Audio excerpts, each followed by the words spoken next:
ઘટ સ્થાપનની અંદર સૌપ્રથમ તો મંગલાચરણ કરી એટલે તિલક આચમન કરી અને એક બાજટ મૂકવો. બાજટ મૂકી એની ઉપર લાલ વસ્ત્ર પાથરવું.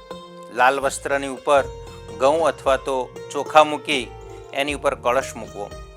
કળશની અંદર કપૂરી પાન અથવા તો આસોપાલવના પાન મૂકી અને કળશની અંદર પાણી ભરવું.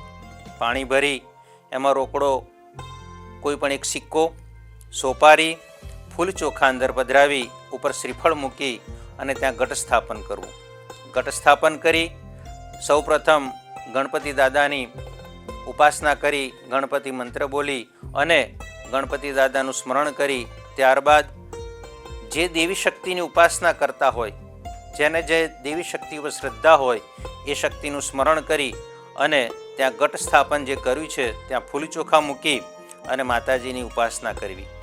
9 દિવસ સુધી માતાજીની પૂજા અર્ચના કરી અને છેલ્લા દિવસે એટલે કે દશેરાના દિવસે ત્યાં ઘટ સ્થાપન કરેલું છે તેનું વિસર્જન કરી અને માતાજીને યથાશક્તિ નૈવેદ્ય અર્પણ કરી અને માતાજીના આશીર્વાદ પ્રાપ્ત કરવા.